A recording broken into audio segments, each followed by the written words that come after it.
And then mirror. Work. Jim, how you doing? Young Royal, what's up, dude? Welcome back. Good to see you, man. How's your day? Yeah. I got a bunch of people rolling through. That's great. How's everyone doing today?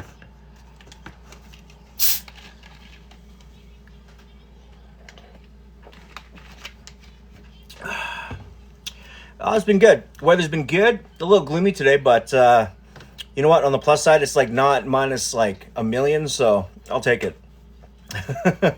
What you been doing today? You been working or what? Hell yeah, dude. So, okay. So I guess for all the people that are just rolling through, welcome. I appreciate y'all for being here. So today I'm going to be working on, I've been having like this mad hankering for like pub food. Because I don't go to the bar no more, just because it's like insanely expensive, especially here in Canada. Everything's like just nuts in terms of money and stuff like that. So instead, I decided I'm going to make some pepperoni pizzas tonight, thin crust, do it really, like do it up real nice. I'm also going to do for my daughter, I'm going to do those like Little Caesars type like cheesy garlic breads, right, which she loves, and I'm going to make up a bunch of that stuff as well. Yeah, I'm gonna be working on some wings. I got some wings defrosted, ready to go. I'm gonna start splitting them up, and I'm gonna do them a little bit differently. So I'm gonna do them more like Chinese style or like Asian style. Okay. So that's on the go. And then for dessert, I'm gonna do up like a little bit of like what do you call it? Yo, thin crust is one of my favorite things, right? You can just slap it down with cheese. It's super easy. As well as you get a good, like when you fold that motherfucker, you know what I mean? Like you fold up that thing, eat it, it's amazing. And then for dessert, I'm going to do basically like, I had like this gnarly idea because back in the day, we used to like do a McDonald's hack that was like you get a bunch of their pancakes, right? And then you would get like an apple pie and then like one of their like dollar ice creams, and you would smash that thing into the pancake. So you just like fold it up into itself and then eat it like that, right? So I think that's like the dankest kind of like snack. What's up, Shannon? And then yeah, so I'm gonna do like an ice cream on top of a warm waffle with a bit of like pralines and like stuff like that on top, which I think will just be fire, which is just be like nuts. All right. So right now in the oven, I have it at 170. I have some pizza doughs that I had in the freezer. I'm just right now just getting them soft, and I'm just lightly proofing them. Nothing too crazy. So I'm just trying to get the centers nice and soft so that when I roll out my pizzas, it won't be like a huge issue to do that. As well for tonight, I realized I didn't have any crushed tomatoes. So instead, I'm going to show you guys how to do like what's known as like the pizza sauce hack. And this is a pizza sauce that pretty much emulates places like Domino's, places like Pizza Hut, Little Caesars. It's generally the same base and sauce, except that their ratios are always just a touch different, right? So in that case, hey, Claire, thanks so much for the rose. I appreciate you. And thanks a lot for the likes, guys. I appreciate those. Keep those hearts coming, because again, that helps me in the algorithm, gets me in front of other people, like-minded people like yourselves who want to talk about food culture, stuff like that as well. If you guys have any questions about anything food related, think about pizza, you have like stories or stuff you want to share, like about bar food, yo, let's hit it. You know what I'm saying? Let's get a conversation going about the dankest food on the planet. And if you guys got a chance as well, if you can, go ahead and share this share this live as well, because most likely if you're watching, some of the people that you know would like this as well. Can I make Indian food? Absolutely. I can't make all Indian food. That's just not my specialty, but I can make a good, I have like a pakora recipe. I have a good butter chicken recipe that I learned from a guy from, I think he was like South Indian. Yeah, and then as well as like tikka masala, I'm going to wait till it's like a little bit warmer to use my barbecue to do the tikka masala correctly. As well as I do have like a fish, it's like a fish pakora, but in a curry sauce. I think that's really, really dope. Hayden, ice cream? Are you talking about like, do I have an ice cream recipe? Because I do have an ice cream hack that works pretty well. Yeah. Because at the end of the day, I like really like, if I'm not really feeling like really super healthy or like Asian stir fry stuff, I just been hankering for like going to the bar, getting some, getting some wings, getting some pizza. You know what I mean? Nothing too crazy, but I still want it to be like, really super hardcore. So, right now, I'm going to go ahead and start just a little bit of garlic butter. And again, for this kind of garlic butter recipe, I'm actually going to, this is salted? Okay, cool. So I am using salted butter. In this case, I'm also going to mount it with a little bit extra salt, which is garlic salt. All right, so again, this is something that like I kind of picked up from working at a few pubs. It's kind of like a hack. So it adds like all this extra sodium that's really not necessary, but will cut. You'll be back. Hey, Young Royal, if you're driving to the store, you'll get some snacks, son. I'll see you in a little bit, dude. No, you won't miss too much. Don't you worry. Right now, hey, CJ, thank you so much for the follow, man. I appreciate you. Okay, so I got this butter going. I'm going to melt that guy down. And then I'm also going to crush in a little bit of fresh garlic just to kind of give it that extra flavor. Can you come to dinner? Are you in Calgary? You know, doors open, plates on the table. You know what I mean? You're good. Kimberly, thank you so much for the follow as well. I appreciate you guys for being here. Right on, guys. How is everyone tonight? You're in Calgary too? Man, I'm getting so many like local folks in here. And fellow Calgarians, dude. Yo, thank you again for the follow. I appreciate you for being here. Right, Ron. Yeah, dude. Yeah, so I have the little bit of butter. I'm just going to slowly get this guy melting. And then I'm going to add in just a touch of just garlic powder. I know it's like a hella salty, but the thing about using a crap ton of dough is that you kind of want to balance it out with a little bit more sodium, especially in cases where you're using quite a bit of like yeasty dough or something of that manner. Okay.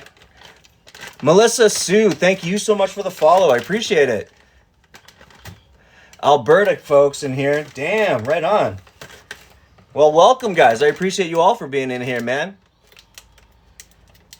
Okay, so yeah, so the pizza recipe I have is like a pretty generalized, pretty, what do you call it? Pretty standard pizza recipe that you're gonna find at like, do I deliver?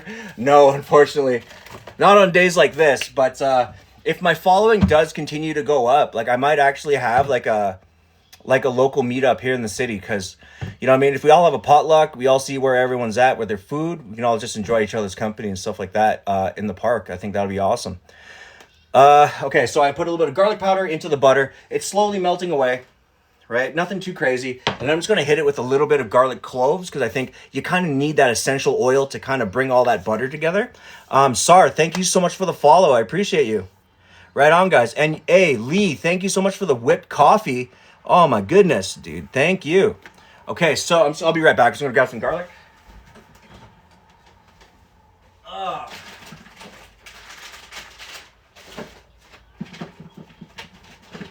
Where are ye? There you are. All right. So I got my basic ingredients for the tomato sauce. Yeah, so again, tonight I'm just going to show you how to do like the cheap hacked version. Tyler M, thank you so much for the follow. If I am Filipino.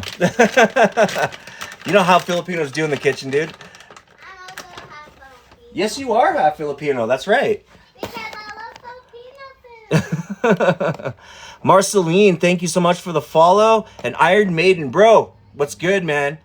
You been busy? Hey, everyone is these days, bro. I appreciate you for joining, though.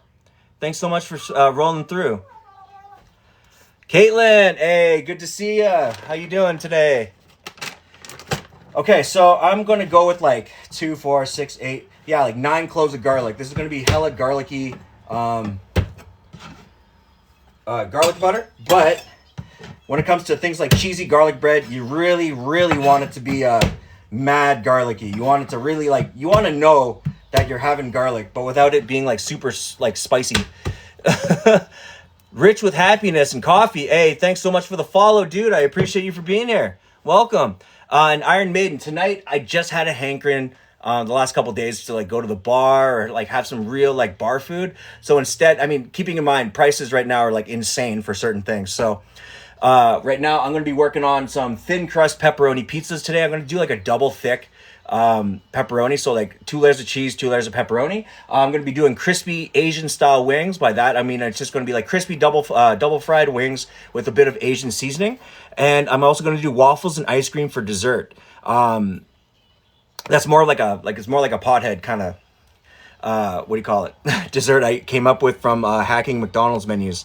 So that's what we're doing. But additionally to that, for my little girl as well, I'm going to be doing the garlic butter is going to go on top of a kind of like a cheesy bread, like kind of similar to like Little Caesars. Okay, and I think that will be really, really nice. So I'm building up a just a nice garlic sauce, garlic butter to go on top of that. I'm gonna just slap it down with some cheese, throw it into this thing, lightly greased, and I think it'll be real good, real dank. Yeah, I can almost taste it from here. Heck yeah, you can, my dude.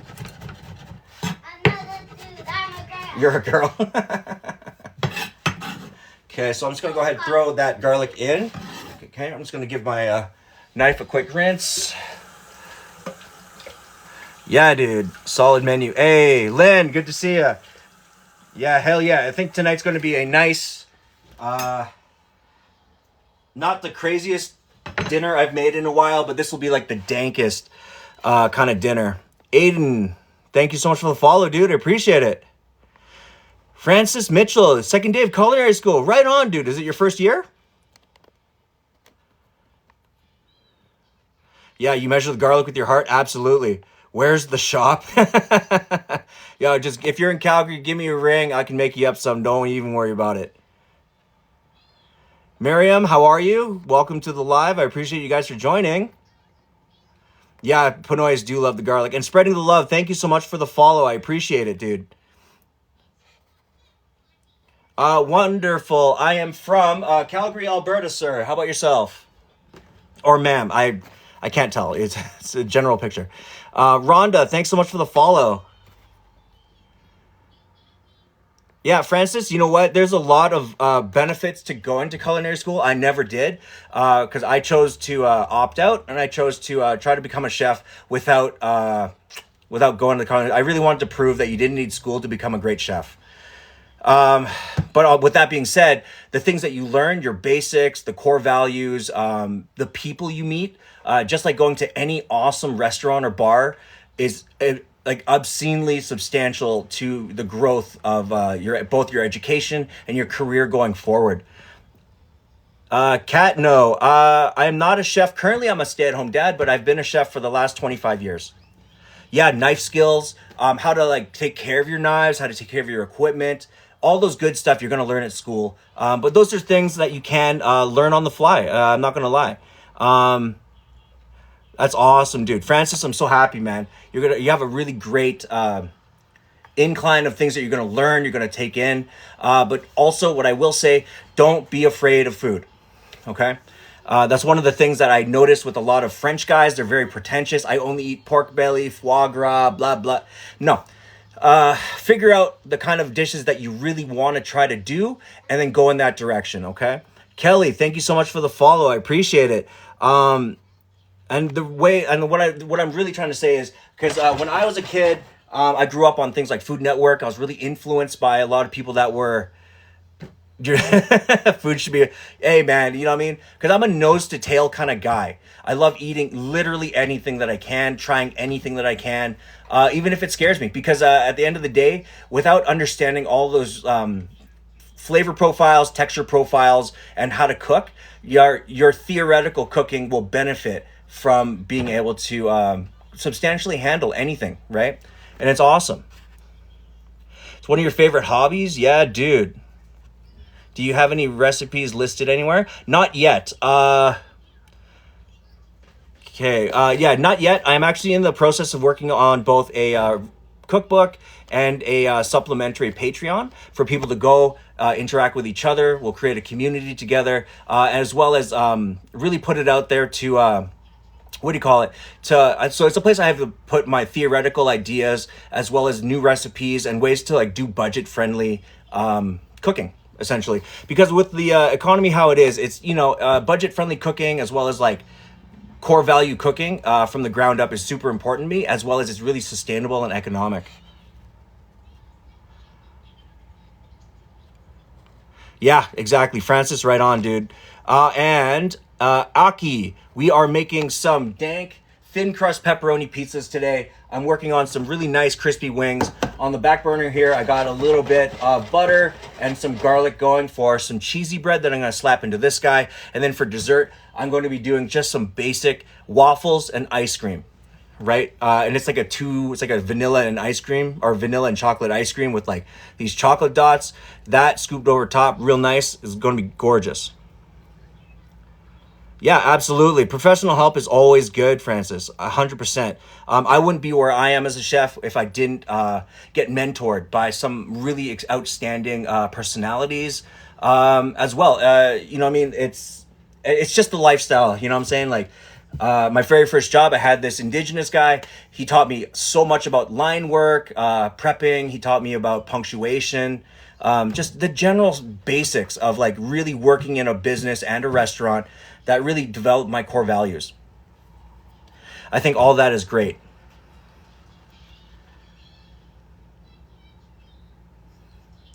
Yeah.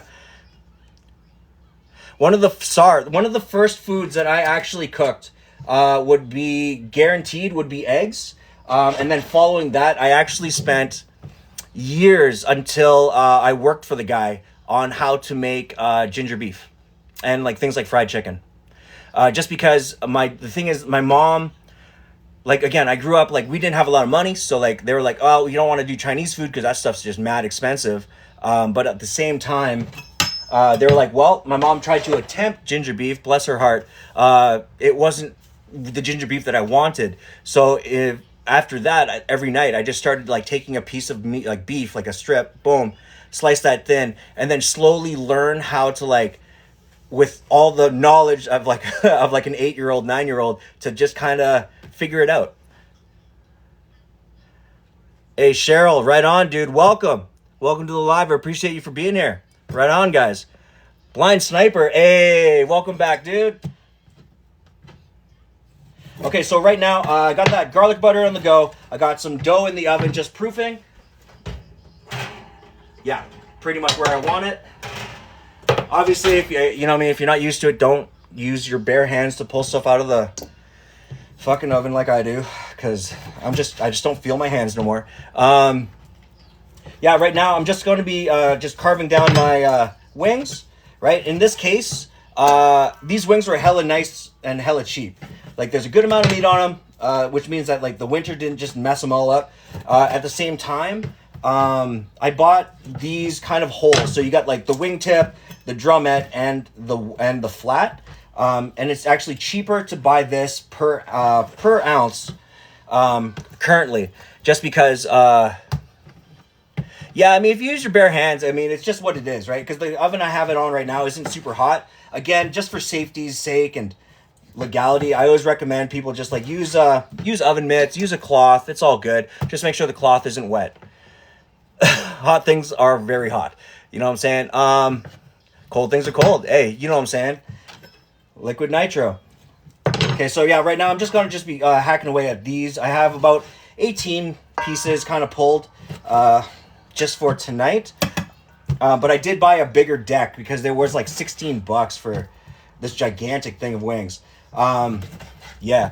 And then excitedly, I was able to find at Superstore, they had this kick-ass deal on pork butts, or no, pork shoulders.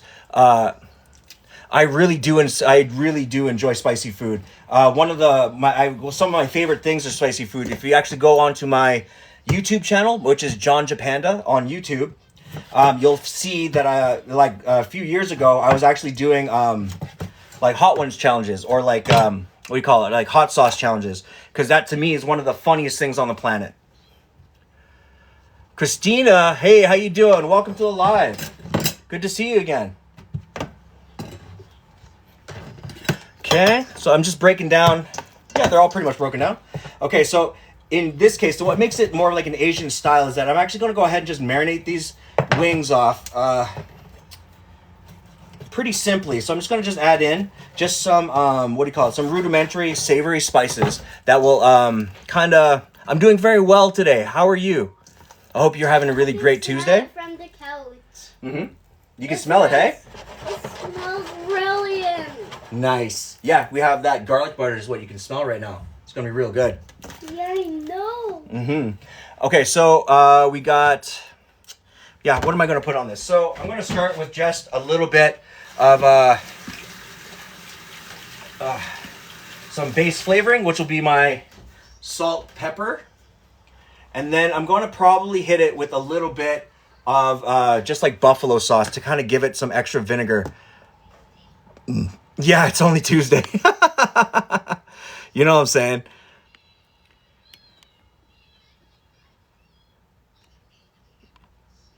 Jeff in a box, rudimentary. Well, yeah, it's relatively simple. Okay, so I'm just going to go with the simple, easy basics. So let's go ahead, slap in just a little bit of, so I got a little bit of kosher salt.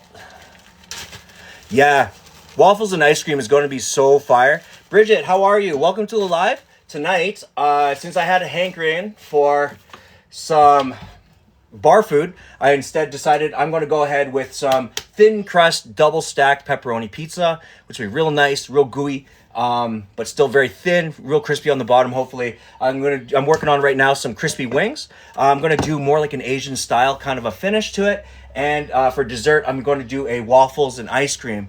And secondarily to the pizza, because my daughter really loves like the Little Caesars garlic things. What I have here is a little bit of garlic butter, fresh garlic, and a little bit of garlic salt in some just regular salted butter. I have another dough, which I have proofed, ready to go. Yeah, oh yeah, these are good. Yeah, proofed, ready to go. I'm going to slap it into this thing greased. I'm going to hit it with so much like garlic butter and cheese that it'll be just gnarly. Simple snack to put green butter on. Simple snack, like are you looking for a savory or are you looking for a sweet?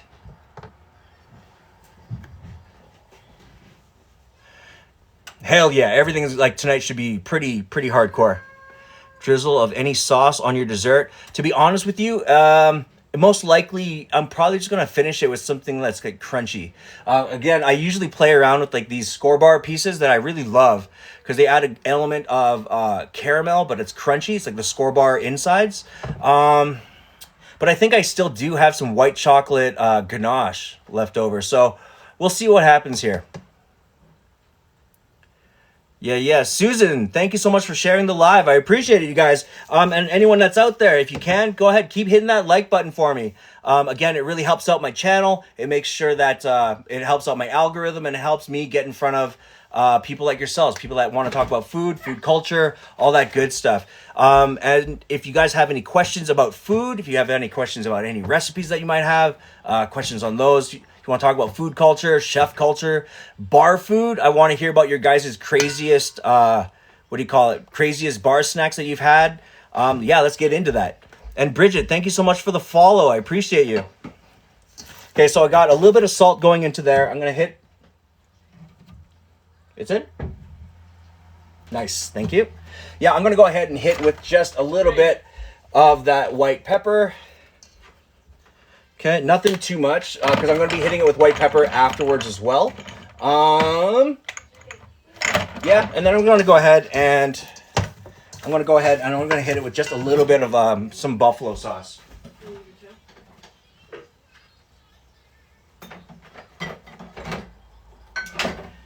Actually, let's keep it on Asian. So I'm going to put a little bit of soy sauce instead, right? Just a splash, okay? And then I'm going to hit it with some dark sesame oil. Boom. This will give that nice nutty flavor. Okay. And I'm going to do some Chinese cooking wine. Bam. Yeah. Just a splash of that, right? Nothing too crazy. Know about brining wings before frying. Okay. So brining wings, essentially, I'll get on that. Have I ever made vegan bacon from... Yes, I have. I think I discovered a way to make it a little bit better. And with that, you make the rice paper, you give it a fry, and then you glaze it, right? And there's this wicked way to do like maple and liquid smoke. Give that a glaze, and you're going to hit that with a little bit of salt. And it's going to give you this amazing, like, extra little boost. So, to talk about brining your wings... Let's get into that. So brining your wings, I do recommend giving it a brine. But one of the real secrets behind brining or even marinating any type of meat, in all honesty, you kind of want to hit it with like baking powder and a little bit of salt, right? Because what that's going to do is that it's going to help break down the exterior while that marinade kind of penetrates the meat more, or in a more like substantial way. But remember, the thing about wings is that they are still covered with a lot of skin. So the problem with skin is that it really does prevent it from touching the meat, right? And because the skin itself contains so much, I guess, still water content, but fatty water content, it kind of, again, prevents it from touching the meat. So what you want to do is help break that down. So if you use a little bit of baking powder, again, it's like I go back to velveting, where if you mix it in and you let it sit for a little bit, it'll actually create a more tender piece of meat. And it doesn't just apply to wings, it applies to your chicken, it applies to your beef. And fish is kind of like, it depends on like the cut of fish that you're using. If it's a tougher piece of fish, I wouldn't even worry about it. So I'm going to go ahead and just leave this guy on the side for now. All right, and I got this bad boy going right here. Boom. So I got my doughs out of the oven from 170. So in this case right now, I'm going to go ahead and start boosting this thing up to about maybe 425. And I do want a higher heat when I put the pizza and the garlic bread in there. Lucian, hey, what's good, man? Yo, did you try that pork belly recipe? How'd it go? Chap, yay, I appreciate you, man. Where the bar at? Yeah, exactly. To be honest with you, if you're in Calgary, there's this new spot that's opening up on Center Street that I really want to check out. It's called The Hidden Spot, and it's a barcade. And it's like located like just on Center, 32nd, I want to say. Center and 32nd, something like that. All I know is it's going to be like a nook and cranny type of like corner, a community bar, and it's going to be awesome.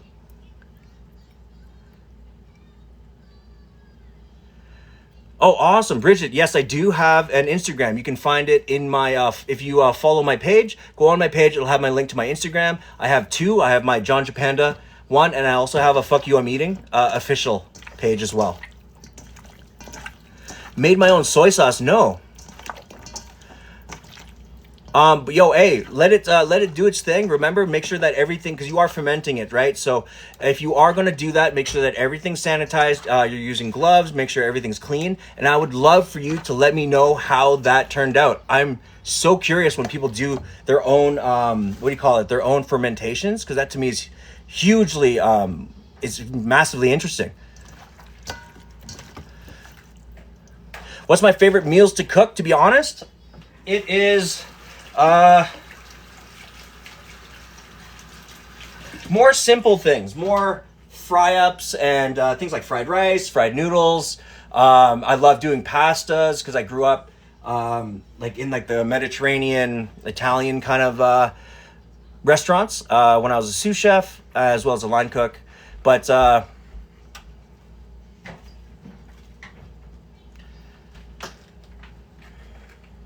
right on. That's pretty much easy. And then anything really dank. Like if I'm really in the mood to like put calories in, I'm going to make like the gnarliest meals. And they don't have to be the most complicated things in the world. They just have to be like the proper blend of like a really high fat, really huge flavored items put together, right? Like one of the funniest dishes that I've seen come out in the scene recently, or as like a trend, is I've been watching people buy like they go and get like an order of tikka masala, right? And then they go to a pizza joint and they get like the white sauce all cheese pizza. You know what I'm saying? And then they dip that thing into the tikka masala. Oh my God. Okay, so the pizza crust, I didn't have enough time to actually have make the dough, have it proofed, all that stuff. So in this case, at Superstar, what we saw is that these were on sale. They're $3 for two whole pizza doughs. And I've used this pizza dough before, so in a pinch for $1.50, really it's good for a lot of things you can do with this, right? As well, it's good for things like desserts. It's good for things like if you have Indian food or anything like that requires some bread. You fry this up. You can even grill it, which is awesome. Give it a quick season, right? Fold it out. Give it a quick grill. Make it nice and thin. It's gorgeous for dipping, as well as when you char it. It's one of those situations that's just, yeah, it's just phenomenal. It's a phenomenal product for what it is. Spicy chili oil, veggie soup every day. Yeah. Well, you know how like Shannon is. You know it's spicy when she'll eat it and she coughs, right?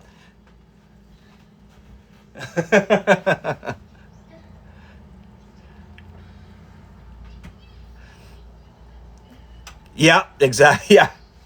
Mad points when she coughs. That to me is it's a kind of a hilarious thing. So right now I'm just going to be stretching out a little bit of my pizza dough into my pie pan.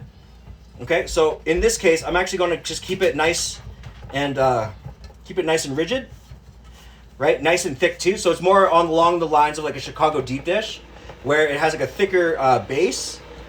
Okay, and then what I'm going to now do is I'm going to hit it with some garlic butter straight up, straight in. All right, so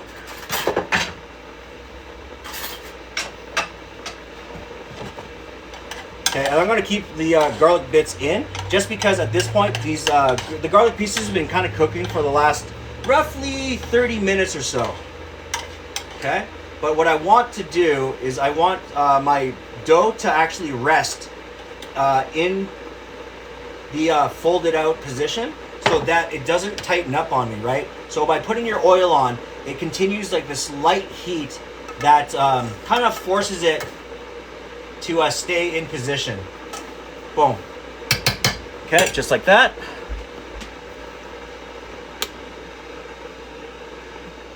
You choke on the bullshit from work too. Yeah, you're not wrong there. Well, you never have a workplace that doesn't have that drama, you know? I love that shit. Sometimes I choke on my own spit. Mama, hey, how you doing, dude? Thank you so much for joining. You'll be over soon.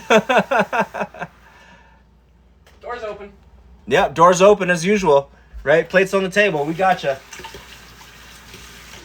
But again, like I was going to say, like I said earlier, if I continue to keep getting a bunch of really cool Calgarians and local people like that, and my following still keeps going up, I was definitely considering doing like a local meetup. We'll do a potluck.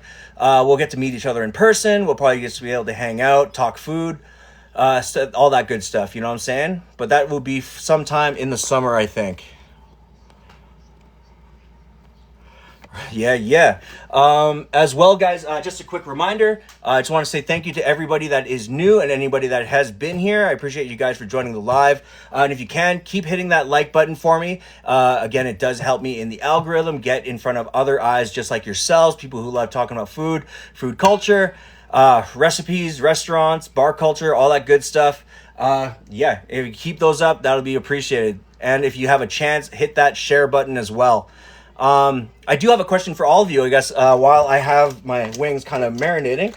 And you notice that they took on a good amount of thickness. So like all that is starting to collect right now. So at this point, I'm actually going to hit with a little bit of baking powder. And the question I have for you guys is, hey, Nova Scotia, right on, dude. Kelly, welcome. I appreciate you for being here. Yeah, my question for all of you guys is, what is the craziest bar snacks that you've ever gotten? Okay, as well, following that question, I just put a little bit of baking powder into my wings, and right now I'm just going to massage that in just so it's nice and it's coating the wing. So now all those flavors are just going to be chilling, marinating for the next couple minutes while I get my pizzas kind of set up and ready to go. So before I do a pizza, I'm actually going to go ahead and I'm going to work on that hack tomato sauce. So this tomato sauce categorically is the same tomato sauce that you pretty much see at like the Domino's, Pizza Hut, Little Caesars, any of those like chain type, like Sbarro's, any of those chain type restaurants, but with my small variation on it, okay? So what you're going to start with is, like, I didn't have any crushed canned tomatoes, so instead we're using tomato concentrate, so that's why I'm doing this recipe. Otherwise, like if I did have crushed tomatoes, I would be doing a fresh pizza sauce.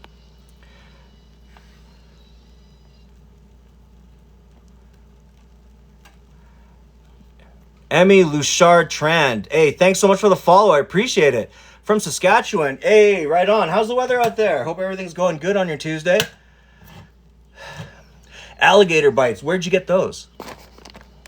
That's fire. You always get the deep fried pickles. Those are also a classic. Oh my God. I remember when like they stopped doing the pickle spears and they started doing the pickle chips finally. That was one of my favorite things on the planet. It's cold. Hey.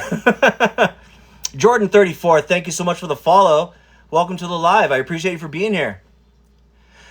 Yes, it is. Tomato concentrate and tomato paste are virtually the same thing, if not exactly the same thing. In this case, the reason I'm using it is because you can get like the most out of it for the least amount of money, right? Because again, on this channel, we try to do things that are both economical and budget worthy, as well as really sustainable, but high flavor if possible. Because like anybody that knows me knows that I hate cheap food that tastes cheap. You know what I'm saying? Just because it's cheap doesn't mean it doesn't have to be good, right? You want to be able to go home and enjoy your meal. Grand X Altadone, hey, thank you so much for the follow. Welcome. I appreciate you for being here. How is your day going? Harvey's Pickle Poutine. Oh, that sounds so dank. Was it actually like those fried, like the breaded joints with the, like, did it have gravy? Like, you know what I'm saying? Like, cause I know Harvey's lately has been putting out like some dank, they've been pushing the poutine agenda, pretty hard. Okay, so for the sauce, I'm going to go ahead and I'm actually going to use the entire can. And just so you know, I bought a President's Choice can from Superstore, or like if anyone else is like from the other part of Canada, it's like Loblaws or any of that. This can itself was $1. So for what you get out of it, it's a good price. All right, so you're left with that much concentrate. Then we're going to go ahead with, I'm going to hit it with some basil leaves, some oregano leaves. All right. Okay, and the only difference between this recipe and say, I believe it is Domino's or Papa John's, is that my recipe will not have sugar. Because I don't prefer a sweet pizza sauce. I got used to like real Italian, which is like just regular tomatoes, garlic, a little bit of like fresh oregano or dry, a little bit of basil, and a little bit of Parmesan. Boom, blend it in, and a little bit of olive oil. You know, keep it super simple. Yeah. T-Rexcellent wants to know if you've ever made a lentil pancake. A lentil pancake, not in a long time. Stuffed jalapenos? Oh yeah, I love me some stuffed jalapenos, bro.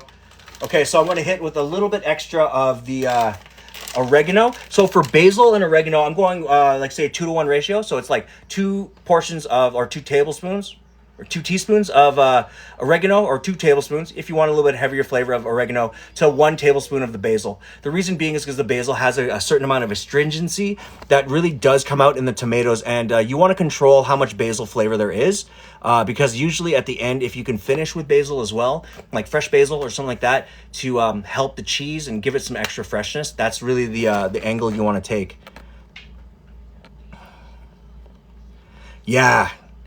Yeah, explicit. Hey, I didn't see you come in, man. Welcome. I appreciate you for being here. It's great to see you. I'm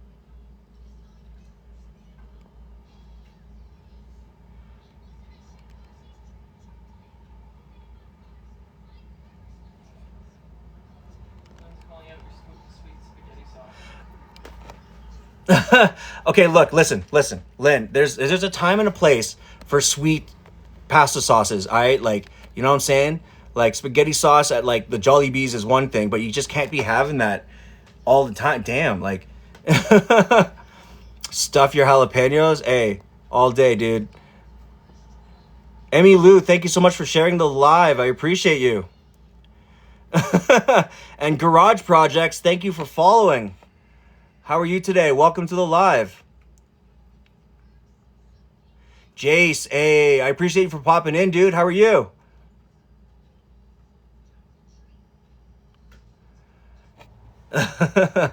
Savory equals, yeah, I prefer savory 100%. I do like sweet things, but I don't relate sweet to more or less to like entree or like dinner items. You know what I'm saying? This butter actually I turned off. So the reason I turned it off is because, again, remember I mentioned we're going to keep this cheap, and I had this butter to go into this cheese bread that I'm making. I'm actually going to go ahead. I put the basil and oregano on top of the concentrate. I'm going to throw the rest of this garlic and butter on top of that, giving it a crap ton of flavor, okay? And then I'm going to hit it with just a touch of warm water, just a touch, just to kind of loosen up the tomato base. Okay, boom, just like that. And then since I have garlic in there, I'm actually going to hit with just a touch more of garlic salt to up the sodium level. Yeah, you might as well, because if you have it, I don't want to throw it out. And at the same time, since it's already extracted all that like really nice, gorgeous butter flavor or garlic flavor, you're going to at least help it along and give it some more savory profile. Who's being rude to who? What happened here? Fries dipped in hotcake syrup? Oh my god, yeah, dude. Holy, I haven't had that in a while. If you can, yo, do who had it? It's French fries and caramel, right? That's also fire. Also you can do really fresh French fries, lightly salted, and then you roll that with sugar.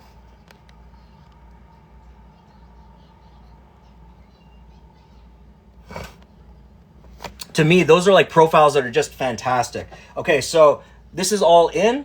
It's mirrored. Okay, so this is all in here. Boom. I'm just going to give it a quick blend. And again, I'm going to use my trusty mixing tool. Where's the top blade? There it is. So again, I'm just trying to find other uses for this coffee stir because I think it's hilarious. Right? Just give that a quick blend. What's awesome about it is it's really amazing for doing like, what do you call it, emulsions. Absolutely, yeah. Give this a try, and definitely give me a DM or a picture, man, in the DMs. I'd love to see how you're using it, right? Because again, this is like a super easy, super quick type of tomato sauce. But make sure that when you do blend it really well, right? Emulsify that butter into your tomatoes and give it a second, right? Maybe you really need to do the bingo. Am I that predictable, Caitlin? Damn. Jace, you can't stay long. Hey, if you can't, I really do appreciate you coming through, man. It's great to see you as always. It's a little whiskey thing. This is actually for coffee. But you can use it for whiskey, absolutely. If you're going to like, mix up your egg whites and all that stuff to give it a quick blend. It's really good for mixing, what do you call it? Just any fine blend drinks as well. Right? Okay, so that's all nice and blitzed, right? It's light chunks in it, which is gorgeous.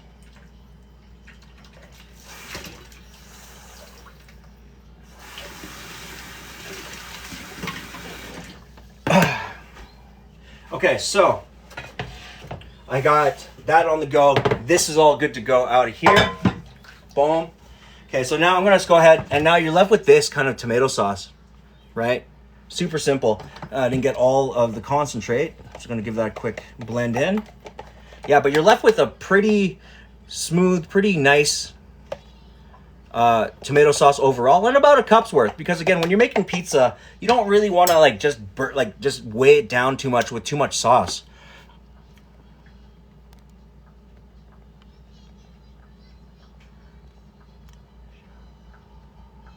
To know better for Rick, thank you. Hell yeah.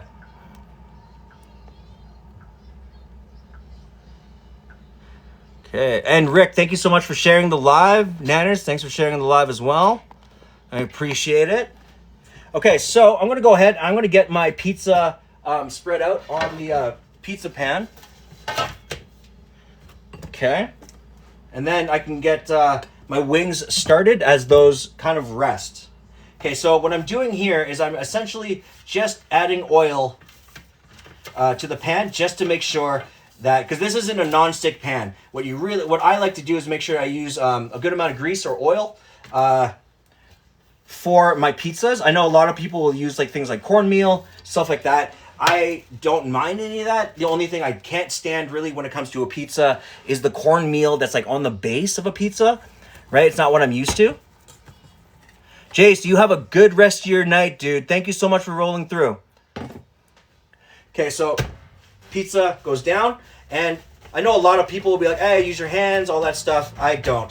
What I like to do is you're going to keep the center relatively thick, and every time you stretch, you're going to use your palms like that to pull out a little bit at a time from the center, stretching out your thin crust, okay?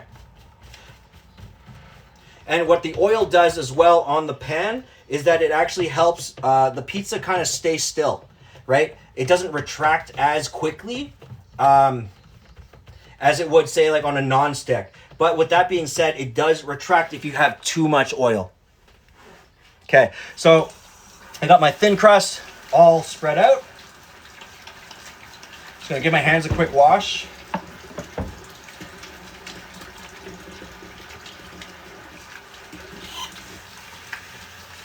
Okay.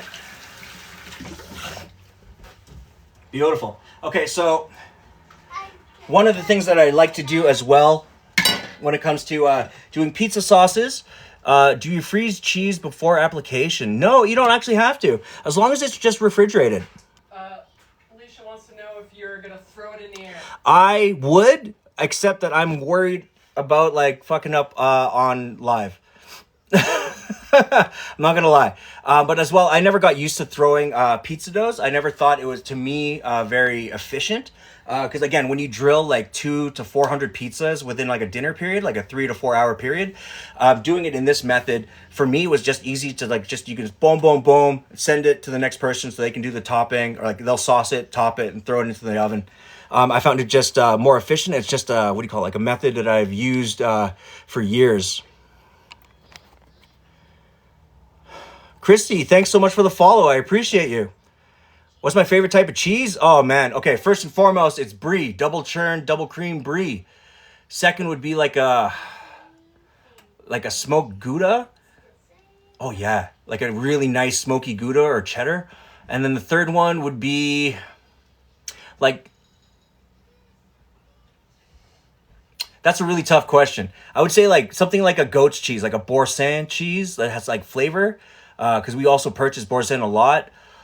Oka is also a really good one. Yeah, Havarti is really good. Like you can do like any of that peppered Havarti or pepper jack. Amazing. To be honest with you, any type of smoked or aged hard cheese is also top of my thing.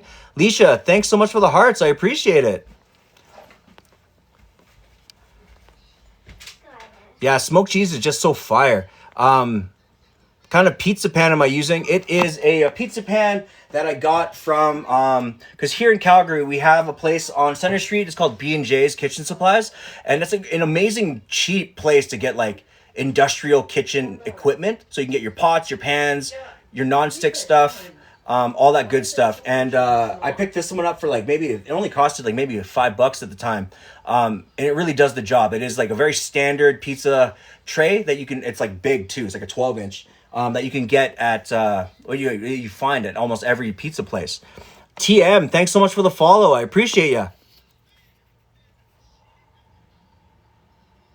Yes, BNJs. I call it BJs because it's just easier. There's also a couple other spots in the city. They're not as cheap.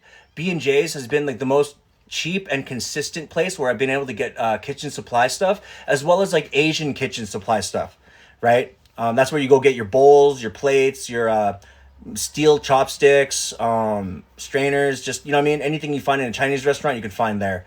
And I find that stuff is super, super efficient. Yeah. Yeah. Liquor box, located near McMahon Stadium. Okay, so I'm going to go ahead with a couple hits of the tomato sauce. Again, what's awesome about this tomato sauce is that if you don't use it all, just throw it in the freezer. You'll be all right. You know what I'm saying? Or you can also use it for a pasta later. I would recommend going and getting a can of crushed diced tomatoes or just crushed tomatoes to add in, as well as if you have like any leftover vodka or white wine, grab some onions, a little bit extra fresh garlic. You know, you can also just add this in as like a concentrated part of that sauce to help it finish, and it gives you a much better flavor overall. Okay, so I'm just gonna go with just a touch more on the center, just like that. Boom. Okay, right on. So then I'm gonna go with the cheese first. Today I'm just going to use mozzarella, right? Just because I love classic, like, bar style pizza always uses like this not super wet, not super fatty type of mozzarella cheese, which I really love. So what I'm going to do here is I'm just going to apply just to the ends and just a touch in the center, right? Just like that. So roughly about maybe a big pinch and a small pinch, if that's a real measurement. Yeah, so like that. Boom. Then I'm gonna hit it with, where's that pepperoni at? Okay. Yeah, and the best part about buying like bag sliced pepperoni is that you can just straight up. I'm just doing really nice cured pepperoni, real classic today. But I'm gonna do a double layered pepperoni pizza. What's awesome about buying just like the regular pre-sliced, as long as it doesn't have a caking agent on the outside and it's actually quite a dry cured pepperoni, it's always a really good product in the end. Sorry about the placing. I have ADHD, so this is just a force of habit for me. Okay, just like that. Okay, so then what I'm going to do is I'm going to go ahead and hit again with some cheese. You can tell it has a caking agent just by the sheer fact that it's not shiny. It doesn't hold as much of a shine, or if you look on the label, it does tell you on the ingredients list that it has anti-agent or anti-caking agents in it. Okay, so I'm going to hit with that second layer of cheese. Boom. And then I'm going to go ahead again with some more pepperoni. And in this case, with the second layer of pepperoni, go as close to the crust as humanly possible. Like, take it all the way to the line. Okay? And the reason being is because once this is in the oven, it will melt and it will slightly shift. Not always, but at the same time, I think crust is overrated on a pizza, right? So if you can get rid of the crust for the most part, that would be like ideal, or at least for me, right? You can choose to keep crust if you have like a more marinara, like stuff like this for dipping, right? Or if you have some really nice olive oil, a little bit of balsamic, you can also use that for dipping. And I think that would just be equally as good. Kaz, Belong on pizza. What? I said, does pineapple belong? Does pineapple? Kaz, thanks so much for the follow. And does pineapple belong on a pizza?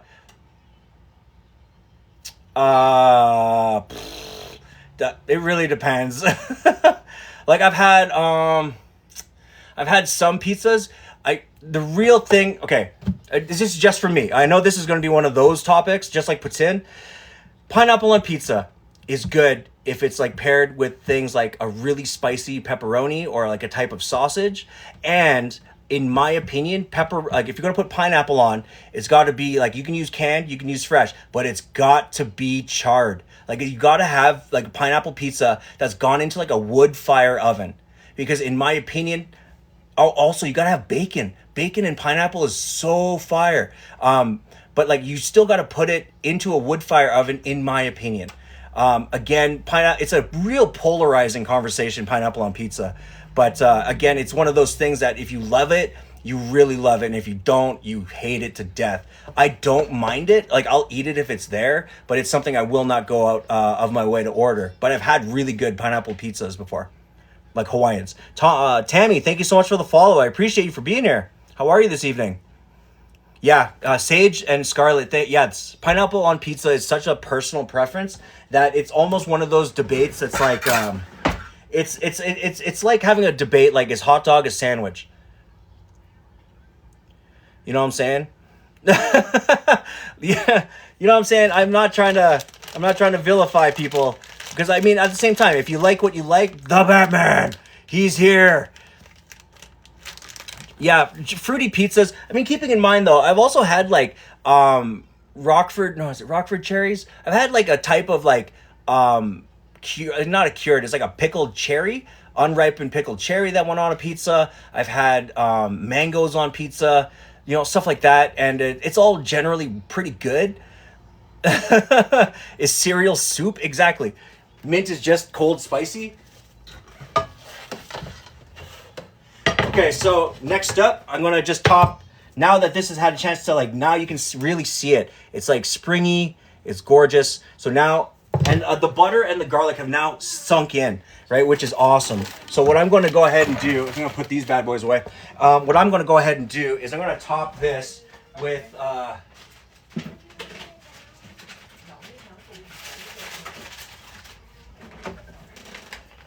going to go ahead and top this with the 2 types of cheese. Oh, Tammy, you had dental surgery. I know how that is. Damn. Dr. Pepper is spicy. Uncle Buck pizza. Vanilla soy latte. Oh. What kind of dental surgery? I'm sorry to hear that.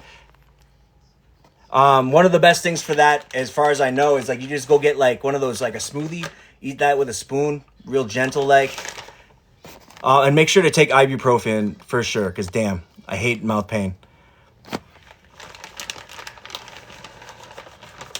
Okay, so yeah, I'm gonna hit it with some of this just regular nacho style cheddar, right? So this is gonna give that bulk of kind of like more of the creaminess factor, and then I'm also gonna hit with the mozzarella, because this will give, like, mozzarella has a more of like a bite to it, like a chunky, chewy kind of bite. So I do want to have that on this pizza's or this flatbread as well.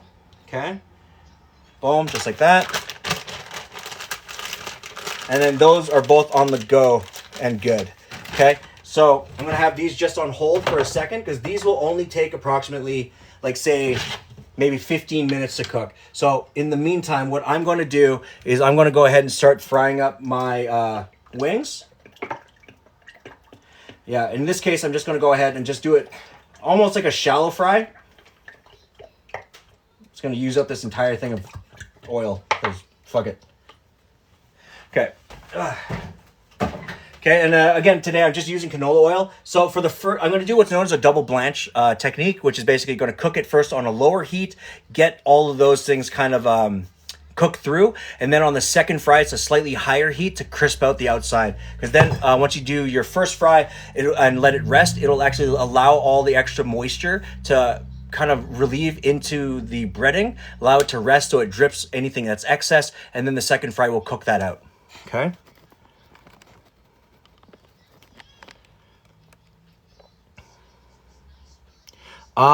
Shannon, am I lagging? No. Okay, yeah, I'm not, as far as we can tell in the house, we're not lagging. Yeah, we don't. SAR, it just takes time to learn. If you're worried about using or frying foods, I do, because I always cook in a pan or in a pot. That's the way I learned how to cook or fry food. If you are conscientious about doing it and worrisome in a way that, you know, you don't want to get your hands all burnt out. There's a lot of people that do have that fear. So I would recommend, if you do still want to have fried food like French fries, chicken fingers, all that good stuff, I do recommend just go ahead and buy like an $80 deep fryer. It comes with a lid, you know what I mean? It has the basket that sits up top. Load the basket, put the basket down, put the lid on, right? Just watch it so it doesn't overflow, and you're good. Behind it. Tell my dog, I have cats. Bam, bam. That's Bam Bam, yep. Tell your cat I said, psst, psst, psst. Bam Bam. Psst, psst. There he is. It just walks by. Yeah, right on. She looked. Bam Bam. Okay, so I have my oil heating up slowly. All right, so now I have all of my marinade in my wings. So now I'm just going to add a slight dredging to it. And again, I'm going to go back to using just a small hit of my potato starch. Okay, I truly believe that this is like the best. Thoughts on cooking with an air fryer? Or air fryer versus deep fryer. Okay. First of all, you'll never achieve the same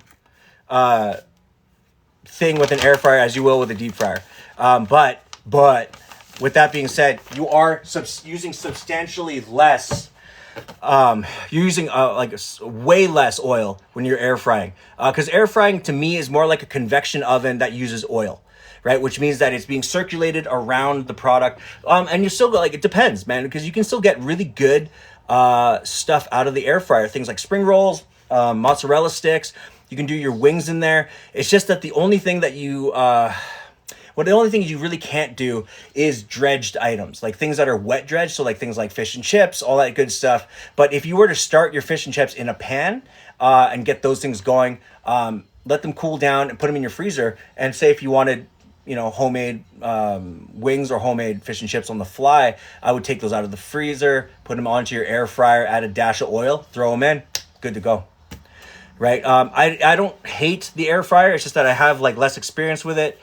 Just because in my experiences as a chef, I've used things like the Nabu oven or the Combi oven or the Rationale, which kind of it's like the bigger version. Imagine this entire shelf here was an oven. You can put like 50 pans into it. Boom. You know what I'm saying? And it cooks, it can do steam, it can do baking, it can do convection and circulation for oils. Oh, and smoking. That's also a really good feature of that. But that's what I got used to. So I'm classically trained. So it's hard after 20 years. It's really hard to break from just doing things the methodical way. Yeah. Right on. So I got the potato starch in, right? And what I'm going to do is I'm just going to hit this with just a small, just to kind of help it loosen up just a little bit more, because the baking powder has had a chance to now set, and that usually stiffens out your product. So what I'm going to do is I'm going to hit it with some oil and just a small dash of cold tap water, okay? And I'm just going to get it mixed to the point where it's more of a slurry, right? Just add in a little bit of water at a time, and that's what's going to get you to the kind of the right texture that you're looking for. Because again, potato starch, if there's not enough liquid, it does collect very much like mashed potatoes, but it's not, right? It still works more like cornstarch, but it's just, it does take more water to get it to that place. Okay. Right on, dudes. Yeah, so there you go. So now it's starting to smooth out, and it's starting to get you this really nice coating. It doesn't have to be the thickest coating in the world, just because what we're looking for here is not necessarily a breading. What we're looking for is a coating, okay? So, oh yeah, hella nice. It's got that nice sesame scent to it. So now I'm just gonna let that bad boy sit for a second as my oil comes up to temperature. Okay, and then to test your oils, if you can, if you have chopsticks, dip the chopsticks dry into your oil, and if it starts bubbling. Jay's winning. Al East, hey, how you doing, brother? I'm doing very well tonight. I hope you're having a really good Tuesday. Welcome to the live. I appreciate you for being here. This thing right here, this guy right here. Yeah. You like that? Here, I'll move it here just to make you feel less uneasy. It's still on the ledge though. Anyways, so if you take a chopstick, dip it in, it starts to bubble, all that good stuff, it'll then be at roughly the right temperature. In this case, I use a heat gun just because equipment that you always purchase, you know what I'm saying? So it's coming out to 104. What you're looking for is you want to get this guy, and I'm going by Celsius, not Fahrenheit. So what you want is to get this guy up to about 155, 160, and that'll be your medium heat that you're going to start with. You don't want it to fall. Jays, hey, right on, dude. Remember, the one thing I would suggest, I guess even like your teachers at school, do not just open one restaurant. You want to create a restaurant that you can franchise. Franchise a restaurant. That's how everyone makes their money, right? Because running a restaurant is exceptionally expensive. But if you're able to create a program, a method, and a template that can be repeated, that's really the most profitable way to have a restaurant. Why do we have a ray gun for temps? Just because it's just a ray gun. I love having that. And you can read temperatures on anything within 30 feet, which is hilarious to me. What? Okay, so Autumn. The reason, okay, so I always deep fry, if you're going to use an electric oven or you're going to use like a flame oven, medium heat is always kind of generally the best place for it to be. You know your oil is too high or it's too old when it's starting to smoke, right? You've then pushed your oil past the point of going into the smoke point, and that is exceptionally... Jay, thank you so much for the follow. I appreciate it. Yeah, once it's hitting smoke point, that is when you start to know that it is becoming exceptionally dangerous. And that is the point of when combustion can then turn into flame. Right? So I always advocate, if you're going to do this at home and you're not used to deep frying, all that good stuff, usually like a commercial kitchen, their deep fryer is sitting at roughly about 400 degrees Fahrenheit, 400 to 450 depending on volume. For at home, I recommend that's just like a normal, just keep it at like a number 5 or a number 6, and that will get you the frying results that you would really like. Mustard oil. No, I haven't. I wonder if I should. Does mustard oil have like a higher smoke point?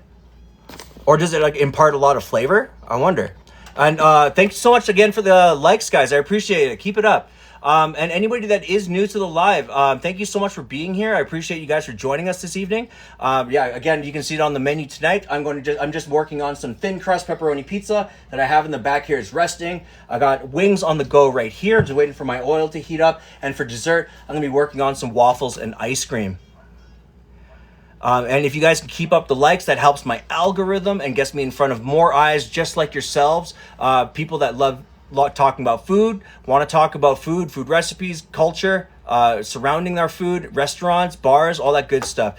If you guys have any more questions, of course, keep dropping those in the comments and I will keep trying to answer them. I find stir fry gets going but starts to smoke. So to be honest with you, go with less oil.